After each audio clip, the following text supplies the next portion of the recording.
Здравейте на всички!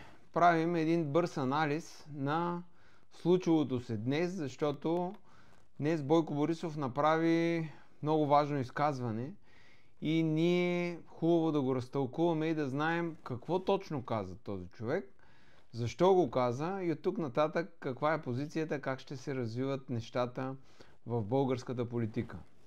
До този момент ние знаехме, че Борисов и Пеевски работят много тясно, работят заедно. В този момент обаче, след това изказване на Бойко Борисов, ние наблюдаваме коренна разлика в тяхните взаимоотношения. Първото нещо, което каза Борисов е, че той е дал партията си на заем.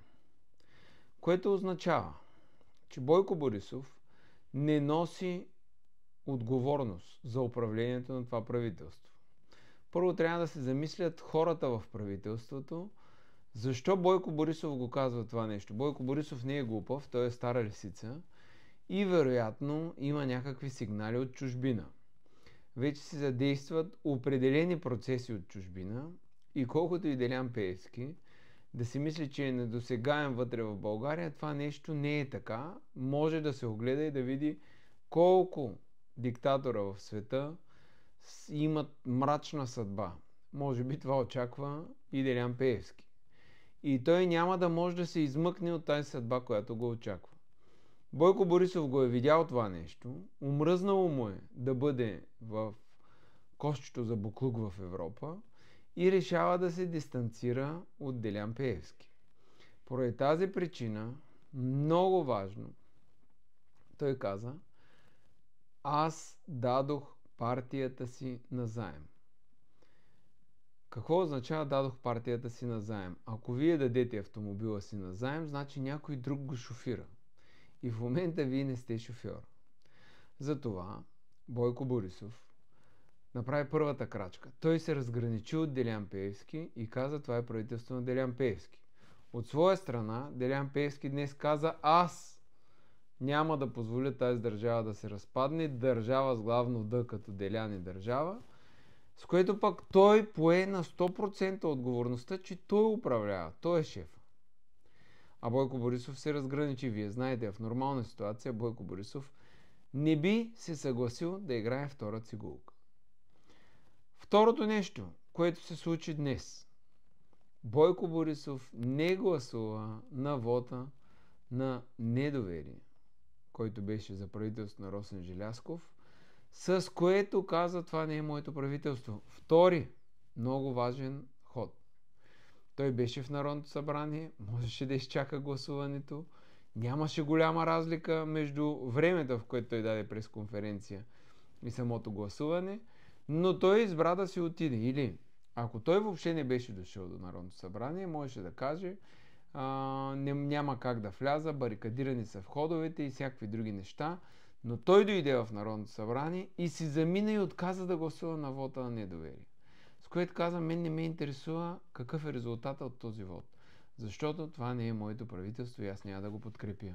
И вижте, аз казах една информация, че някой от ГЕРБ няма да подкрепят това правителство и Бойко Борисов е човека, който на 100% отказа да подкрепи това правителство. Или той вече се разграничи. Каквото и да каже, вие знаете, всичко се вижда с гласуванията в залата.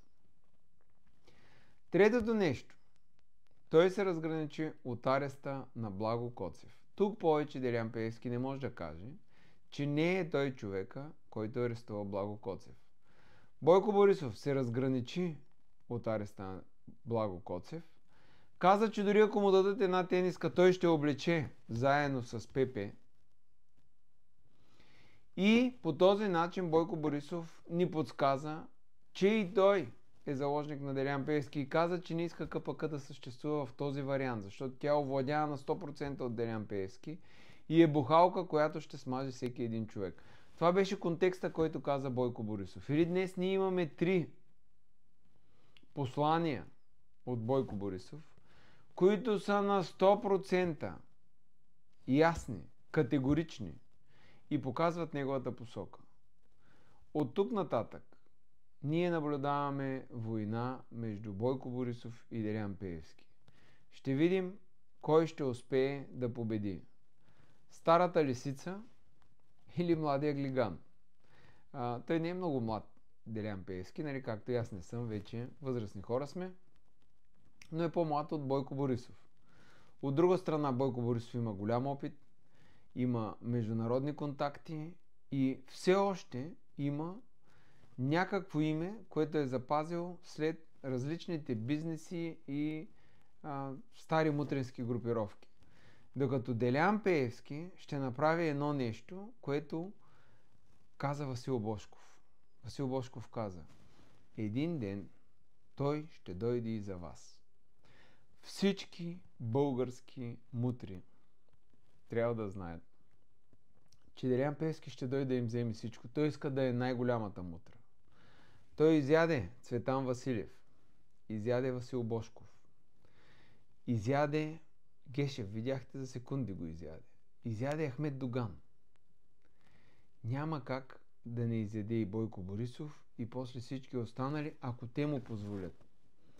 Единственият шанс е по-бързо обединение на всички противници на прасето и да направим така, че ние да го победим. Така че в този момент Бойко Борисов е по-слабата страна, изправи се срещу Делян Пеевски, така че поздравление за смелостта и е важно от тук нататък да се доведе борбата до край и да кажем, Пеевски ке падне. Така че очакваме, действаме, трябва да бъдем активни и да можем правилно да четем какво се случва в Народното събрание, какво се случва в политическия живот в България и какво казва всеки един политически ръководител. Днеска прасето изквича, Борисов показа, че е взел друга позиция и вече очаквайте развръзка.